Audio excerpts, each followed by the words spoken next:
నమస్కారం welcome to I dream health talks with Vijitha కార్యక్రమానికి స్వాగతం. ప్రస్తుతం మనతో పాటు ఉన్నారు general consultant doctor V Aditya Ranganath గారు. ఇప్పుడు వారితో మాట్లాడేద్దాం. నమస్తే అండి. నమస్తే అండి. ఎలా ఉన్నారు? బాగున్నాను మ్యామ్, థ్యాంక్ యూ. అయితే షుగర్ చాలా పెద్ద సమస్యగా మారిపోతుంది. చిన్నపిల్లల నుంచి పెద్దవాళ్ళ వరకు చాలా మందిలో చూస్తున్నాం. ఆహార రీత్యా కొంతమందికి వస్తే జెనెటిక్స్ పరంగా కొంతమందికి ఏదేమైతేనేంటి అందరిలో ఈ సమస్య అయితే ఎక్కువగా ఇంట్లో నలుగురు ఉంటే ఇద్దరికి ఈ సమస్య చూస్తూనే ఉన్నాం. ఒకవేళ షుగర్ని రివర్స్ చేయాలి అంటే గనక అవకాశం ఉందంటారా? ఉంటే గనక ఆ టిప్స్ ఏంటో తెలియజేయండి. సో ఇప్పుడు డయాబెటీస్ వచ్చింది, లేకపోతే బీపీ వచ్చింది, థైరాయిడ్ వచ్చింది, లేకపోతే వాట్ ఎవర్, ఇదివరకు మనం విన్నది ఏంటి అని అంటే ఒక్కసారి వస్తే లైఫ్ లాంగ్ అది తగ్గడానికి ఆస్కారం లేదు. సో మనం ఏం చేయొచ్చు, కంట్రోల్లో పెట్టుకోవాలి. సో డ్రగ్స్ అదే మన మెడిసిన్ తీసుకుంటాము, రెగ్యులర్గా ఆపకుండా తీసుకుంటే కంట్రోల్లో ఉంటుంది కాబట్టి భయపడాల్సిన అవసరం లేదని చెప్తారు. అయిపోయింది, అది అక్కడతో అయిపోయింది. బట్ ఇప్పుడు రీసెంట్ అంటే చాలా ఇయర్స్ నుంచి మనకి తెలిసిందే ఏంటి అని అంటే వీటన్నిటిని కూడా మనం రివర్స్ బ్యాక్ చేసుకోవచ్చు. కాకపోతే ఆ పద్ధతి తెలియక, చాలా మంది అవేర్నెస్ లేక ఇంకా అదే భయంతో ఇప్పటికీ ఉన్నారు. అంటే ఒక్కసారి వస్తే తగ్గదు, మనం ఖచ్చితంగా టాబ్లెట్స్ మీద బ్రతకాలి లైఫ్ లాంగ్. సగం ఆ థాటే ఇంకా అనారోగ్యం తీసుకొస్తుంది అనమాట. సో అసలైన నిజం ఏంటి అని అంటే డయాబెటీస్ని కూడా మనం రివర్స్ చేసుకోవచ్చు ఖచ్చితంగా. అంటే నేను చెప్తుంది రివర్స్ అంటే పూర్తిగా డయాబెటీస్ అసలు లేకుండానే మనం ఫర్దర్గా మనం జీవించవచ్చు, మన లైఫ్ లీడ్ చేయొచ్చు. అవకాశం ఖచ్చితంగా ఉంది. అంటే ఆరోగ్య సూత్రాలు పాటించడం వల్లనే. ఏంటండి మరి అవి? సో మెయిన్గా ఇప్పుడు డయాబెటీస్ రావడానికి కారణం ఒకటి ఇన్సులిన్ రెసిస్టెన్స్. సరే, ఇన్సులిన్ రెసిస్టెన్స్ అంటే ఏం లేదండి, ఇప్పుడు మనం ఎక్కువసార్లు తీసుకుంటాం, డే మొత్తంలో ఎక్కువసార్లు తినడం, లేదా ఏదైనా మధ్యలో గ్యాప్స్లో మళ్ళీ ఇప్పుడు లంచ్, డిన్నర్, పొద్దున్న బ్రేక్ఫాస్ట్కి మధ్యలో మళ్ళీ ఏదైనా టీ, ఏదో కాఫీ అలవాటు ఉంటుంది, లేదంటే ఇంకేదైనా స్నాక్స్ తింటాం. ఇలాంటి అలవాటు ఎక్కువ అయిపోయి ఏంటి అని అంటే మనం ఏది తిన్నా ఏది తాగినా, అంటే వాటర్ తప్పిస్తే మిగిలిన ఏం తీసుకున్నా మన బాడీలో ఇన్సులిన్ ప్రొడక్షన్ జరుగుతుంది. సో టైప్ 2 డయాబెటీస్ అంటాం ఏంటి, ఇన్సులిన్ ప్రొడక్షన్ ఉంటుంది మన బాడీలో, జనరేట్ అవుతుంది, కానీ ఆ కణాలు సరిగ్గా ఇన్సులిన్ని యూజ్ చేసుకోలేకపోతున్నాయి. దాన్ని టైప్ 2 డయాబెటీస్ కింద పరిగణిస్తున్నారు. ఒకవేళ ఇన్సులిన్ ప్రొడక్షనే లేదు బాడీలో, మన ప్యాంక్రియాస్ సరిగ్గా పనిచేయట్లేదు, అందులో ఐలెట్స్ ఆఫ్ లాంగర్హాన్స్ అని ఒక కణాలు ఉంటాయి, దాని నుంచే మనకి ఇన్సులిన్ వస్తుంది. సో ఇన్సులిన్ సరిగ్గా ప్రొడక్షన్ లేదు అని అంటే అది టైప్ 1 కింద మనం పరిగణిస్తున్నాం. చిన్నపిల్లల్లో కూడా టైప్ 1 అది చూడొచ్చు. సో ఇప్పుడు ఇన్సులిన్ ప్రొడక్షన్ జరిగి మనం తిన్న ప్రతిసారి మన గ్లూకోజ్ లెవెల్స్ ఏదైతే ఉందో అది మేనేజ్ చేయడానికి ఇన్సులిన్ ప్రొడక్షన్ జరిగి, అంటే స్పైక్ అయ్యి అది కంట్రోల్ తీసుకొచ్చి మళ్ళీ అది ఇన్సులిన్ తగ్గి ఆ స్పైక్ తగ్గి మళ్ళీ మనం తింటున్నాం, మళ్ళీ పెరుగుతుంది కదా. ఇలా అస్తమానం పెరిగి తగ్గడం వల్ల మన బాడీ అలవాటు పడిపోతుంది ఆ ఇన్సులిన్, సెట్ అయిన ఇన్సులిన్ లెవెల్కి. సో ఇన్సులిన్ రెసిస్టెన్స్ వచ్చేస్తే ఏమవుద్ది, ఇదే గ్లూకోజ్ని, అంటే రోజువారీ తినే సేమ్ అదే మోతాదు ఒక గ్లూకోజ్ని మనకి ఇప్పుడు మెటబలైజ్ చేయాలి అని అంటే ఇన్సులిన్ ఈ మోతాదుకి మించి ఇంకా ఎక్స్ట్రా ప్రొడక్షన్ జరగాల్సి వస్తుంటుంది అనమాట. అంటే ఈ లెవెల్కి అది కంట్రోల్కి రావట్లేదు, దాన్నే ఇన్సులిన్ రెసిస్టెన్స్ అంటున్నాం. సో మనం చేయాల్సిన పని ఏంటి అంటే ఇన్సులిన్ రెసిస్టెంట్ తగ్గించి ఇన్సులిన్ సెన్సిటివిటీ మనం పెంచుకోవాలి ఒకటి. తర్వాత ఆహారంలో చిన్న మార్పులే, అంటే ఇప్పుడు డయాబెటీస్ మనం ఇది చేయాలి అని అంటే సరే ఏముంది రైస్ మానేయండి అని చెప్తారు, అంతే కదా, మాకు చాలా ఇబ్బంది, మేము చేయలేము అని అంటారు. అలా ఏం కాదు, కొన్ని పద్ధతులు ఉన్నాయి, నేను చెప్తాను ఇప్పుడు ఖచ్చితంగా. అది పాటిస్తే ఏకంగా డయాబెటీస్ చక్కగా కంట్రోలే కాకుండా రాబోయే రోజులు, అంటే మీకు ఫస్ట్ 3 months 4 months కంట్రోల్ తెచ్చుకుంటారు. ఆ పైనుంచి మనకి టార్గెట్ ఏంటి అని అంటే మనం వాడుతున్న మెడిసిన్ నెమ్మదిగా డోస్ తగ్గించుకోగలగాలి. అంటే తగ్గించగలగాలి అంటే ఆటోమేటిక్గా మనకి లెవెల్స్ తగ్గితే యాజ్ ఏ మీ డాక్టర్ కానీ మేము కానీ తగ్గించగలుగుతాం కదా. తగ్గించిన తర్వాత దీన్ని పూర్తిగా రివర్స్ బ్యాక్ చేసుకొని నార్మల్ లైఫ్, అంటే ఆ ఫుడ్ని తీసుకుంటూ చక్కగా మనం ఎలాంటి ట్రీట్మెంట్ అంటే ఈ డ్రగ్స్ తీసుకోకుండా ఉండడం. మళ్ళీ అది తగ్గిపోయిన తర్వాత మళ్ళీ పంచదార తినేస్తాం, మైదా పిండి తినేస్తాం, గోధుమ పిండి తినేస్తాం, లేకపోతే ప్రాసెస్డ్ ఫుడ్ తినేస్తాం. అంటే అసలు అదే మెయిన్ ప్రాబ్లం. అంటే high saturated fats, high carbohydrates ఉండడం వల్లనే మనకు వస్తుంది. ఇది వరకు వాళ్ళకి, అంటే మన పెద్దలకి అప్పట్లో ఎందుకు రాలేదంటే వాళ్ళు ఇవేం తీసుకోలేదు కాబట్టి వాళ్ళకి రాలేదు. సో మనం అది ఫుడ్డే ఇది ఫుడ్డే కదా, ఏదో నార్మల్ లైఫ్, అంటే తగ్గిన తర్వాత మళ్ళీ తినేవచ్చు అన్న వాళ్ళకి ఇది ఆన్సర్ చెప్తున్నా. సో అది కాదు, నార్మల్గా మీరు రైస్ తీసుకోవచ్చు, రైస్ పూర్తిగా మానే అవసరం లేదు, కాకపోతే రైస్తో పాటు కొన్ని తీసుకోవాల్సి ఉన్నాయి. సో చూడండి, సింపుల్ టెక్నిక్, హై కార్బోహైడ్రేట్స్ తీసుకోకూడదు, హై కాంప్లెక్స్ కార్బోహైడ్రేట్స్ తీసుకోకూడదు, తర్వాత హై సాచురేటెడ్ ఫ్యాట్స్ తీసుకోకూడదు. సో ఇవి తప్పిస్తే మరి మిగిలిన ఆప్షన్ ఏంటి? కొంతమంది ఇక్కడ ఏం చేస్తారంటే కార్బోహైడ్రేట్స్ తీసుకోకూడదు అన్నారు కాబట్టి పూర్తిగా కార్బోహైడ్రేట్స్ని తగ్గించేస్తున్నారు. అంటే నో కార్బోహైడ్రేట్ ఫుడ్ అంటారు, అలా వెళ్ళిపోతున్నారు. కీటో డైట్స్ అని అలా వద్దు. అలా అయితే ఏమవుతుందంటే మనకి ఇన్ని సంవత్సరాలు లేదా ఇన్ని జనరేషన్స్గా మనకి బాడీకి కార్బోహైడ్రేట్స్ అలవాటు, సో దాని డైజెషన్ అలవాటు. సో అక్కడి నుంచి మళ్ళీ అది బ్రేక్ డౌన్ అయ్యి గ్లూకోజ్ కింద మనకి కన్వర్ట్ అవుతుంది, మనకి శక్తిని ఇస్తుంది, బాగుంది. మీరు తినడం మానేస్తే ఒకటి మీకు కూడా బాడీకి అది కొత్తది ఏంటంటే కార్బోహైడ్రేట్స్ అసలు అది డైజెషన్ చేసే ఒక పద్ధతే మర్చిపోద్ది మన బాడీ. సో రేపు పొద్దున్న నార్మల్ సింపుల్గా కార్బోహైడ్రేట్స్ తీసుకున్నా దానికి చాలా కష్టపడాల్సి వస్తుంది. అండ్ ఈవెన్ ఒకవేళ జెనెటికల్గా నెక్స్ట్ జనరేషన్స్ పాస్ అయిన అయింది అనుకోండి, అది ఇంకా ఇబ్బందిగా. అంటే నార్మల్ అన్నమే మనం అరాయించుకోలేకపోవచ్చు, లేకపోతే నార్మల్ సమోసానే ఎంజాయ్ చేయలేకపోవచ్చు మనం. సో అట్లా సో సరే ఓకే, హై కార్బ్స్ అంటే తెలుసు, ఈ రైస్ నార్మల్గా అవి తీసుకునేవి. ఈ రైసు తర్వాత ఈ మైదా గోధుమ పిండి ఇవన్నీ తినమని చెప్తుంటారు, అంటే రైస్ని తగ్గించి మైదా గోధుమ పిండి తినమని అంటారు కదా. సో అది కూడా రిఫైన్డ్ తీసుకుంటే, పంచదార లేకపోతే గోధుమ పిండి ఇవన్నీ రిఫైన్డ్ ఫ్లోర్ బయట కొని తెచ్చుకుంటే అది కూడా మళ్ళీ మనకు ప్రాబ్లమే. సో మనం మిల్లులో వెళ్ళి ఆడించుకుందాం, అంటే డైరెక్ట్గా వెళ్ళి మనం గోధుమలు అలాగా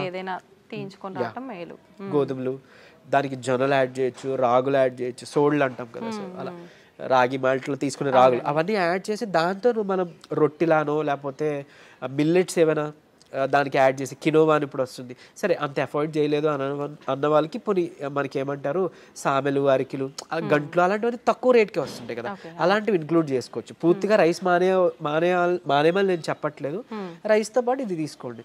సరే ఇదంతా కాదులేండి, ఓన్లీ రైస్ నాకు కర్రీ మాత్రమే అలవాటు ఉంది, పోనీ ఇంకేదైనా సింపుల్గా చెప్పండి అని అంటే ఉంది ఒక పద్ధతి.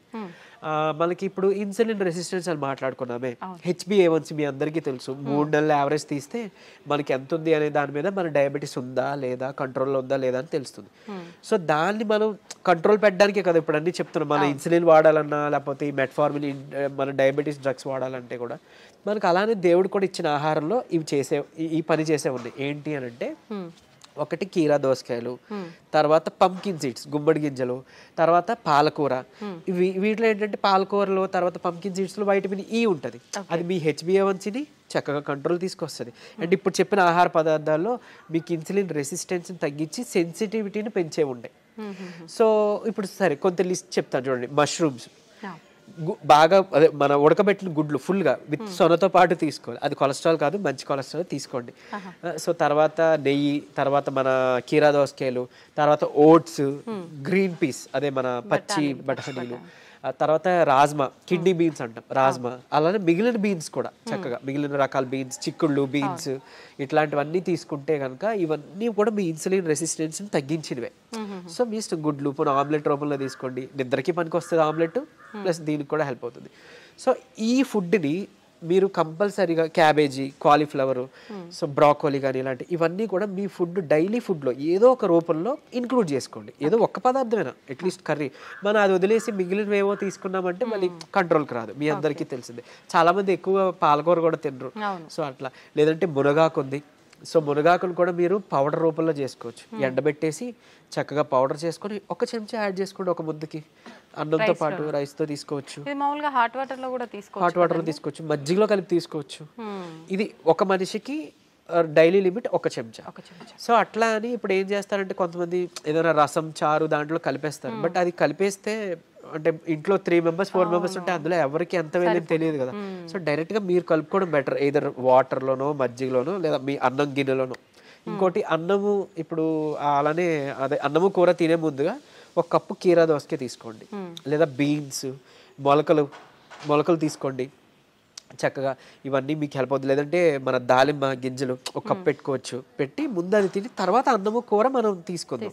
అలానే అన్నం తినే ముందు, టిఫిన్ తినే ముందు, నైట్ డిన్నర్ చేసే ముందు ఏం చేయొచ్చు అనంటే కొంచెం పెప్పర్ అంటే మన మిరియాల పొడి 1 చిటికెడు తీసుకొని నిమ్మరసం యాడ్ చేసి కొంచెం గోరువెచ్చని నీటిలో ఒక కప్పు లేదా 1 గ్లాసు గోరువెచ్చని నీటిలో కలిపి తాగేసేయండి. ఎందుకు అనంటే ఇప్పుడు ఈ పెప్పర్లో ఉండే పైపరిన్ అనేది మన ఏమంటారు యాక్టివ్ ఇంగ్రీడియంట్, మెడిసినల్ వాల్యూ ఉండే ఇంగ్రీడియంట్. ఇది మన లివర్లో, ప్యాంక్రియాస్లో, అదే ఎక్కడి నుంచి అయితే ఇన్సులిన్ వస్తుందో అందులో అక్కడ డైజెషన్ ఎంజైమ్స్ని వాటిని కూడా మంచిగా ఇది ఏమంటారు మెటబాలైజ్ చేస్తుంది. కరెక్ట్గా మెటబాలిజం బాగా జరిగి ఎంజైమ్స్ అన్ని మంచిగా ఫంక్షన్ అయ్యేలా చేస్తుంది.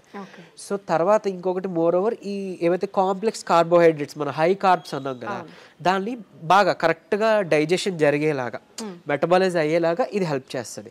అండ్ ఈవెన్ మన పోషకాలు ఏవైతే ఉన్నాయో ఆకుకూరలోనో లేకపోతే మనం తీసుకునే ఫుడ్లోనో అవి మన వంట పట్టడం అంటాం కదా, మన అబ్జార్ప్షన్, అవి అబ్జార్బ్ చేయడానికి ఈ పైపర్ ఈ పెప్పర్ మన మిరియాలు పొడి చాలా బాగా హెల్ప్ చేస్తుంది. సో ఈ రూపంలో తీసుకున్నారనుకోండి, మీరు తిన్న తర్వాత పెరిగే షుగర్ లెవెల్స్ కంట్రోల్కి వస్తాయి. అండ్ ఈవెన్ మనకి లోపల ఫంక్షనింగ్ బాగా మెరుగుపడుతుంది. ఇకపోతే డయాబెటీస్ రివర్సల్ గురించి వద్దాం.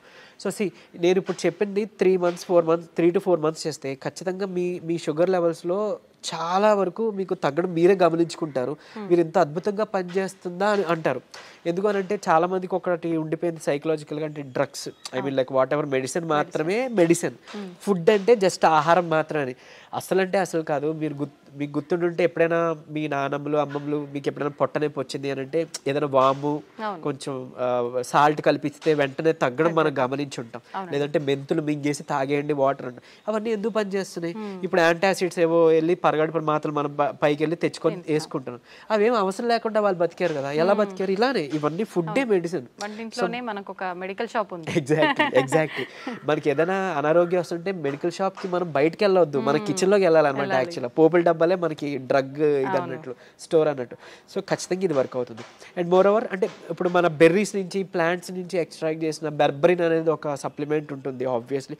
సరే అది అందరూ వాడాల్సిన అవసరం లేదు, కానీ ఒక బూస్టప్ కింద పనికి వస్తుంది. అంటే ఎలా అయితే మనకి డయాబెటీస్ని మనకి తగ్గించడానికి మెట్ఫార్మిన్ అనే ఒక మెడిసిన్ తీసుకుంటున్నామో సేమ్ ఇది కూడా అదే పని చేస్తుంది. కానీ బట్ మెట్ఫార్మిన్తో వచ్చే వైటమిన్ B12 డెఫిషియన్సీ ఇందులో లేదు, ఈ బెర్బరిన్లో లేదు. సరే ఓకే, అవైలబుల్ ఉన్న వాళ్ళు వాడుకుంటారు, అందరూ ఇది వాడాలని రూల్ లేదు. కానీ బట్ ఈ సింపుల్ టిప్స్ పాటించండి, ఇది ఒకటి. తర్వాత ఖచ్చితంగా ఒక 5 minutes వాకింగ్ ఉంటే చాలు. 5 minutes వాకింగ్ అంటే తిన్న తర్వాత ఒక 10 నిమిషాలు అలా 5 minutes వాకింగ్ చేస్తే చాలు. మీ ఆఫీస్ ఏరియా, మీ బెడ్రూమ్, మీ హాల్ ఎక్కడైనా ఆయాసం రావాలి, చెమటలు పట్టాలి, ఇట్లానే వాకింగ్ చేస్తేనే మనకి వర్కౌట్ అయినట్టు అని అస్సలు కాదు. బాడీ మూమెంట్ ఉండాలి. సో అది చేసుకుంటే చాలు, డయాబెటీస్ మనకి తగ్గుతుంది. రివర్స్కి చెప్పుకున్న ఇందాక ఇంగ్రీడియంట్స్ ఉన్నాయి కదా, పంకిన్ సీడ్స్ అవ్వచ్చు, మన HbA1c కంట్రోల్ చేసి ఇన్సులిన్ సెన్సిటివిటీ పెంచేవి, ఇవి మీరు చేసుకుంటే 3 to 4 months ఖచ్చితంగా రివర్స్ అయిపోతుంది. ఇప్పుడు చాలా మంది మనం చూస్తూ ఉంటామండి, జామకాయ ఆకులు, లేత చిగుర్లు అని చెప్పి, లేదు అంటే తిప్పతీగ అని చెప్పి, ఇలాంటి కొన్ని ఆకులతో వేణిల్లో వేసి మరిగించిన వాటర్ తాగుతుంటారు షుగర్ ఉన్న వాళ్ళు. ఇది వర్క్ అవుతుంది అంటారా?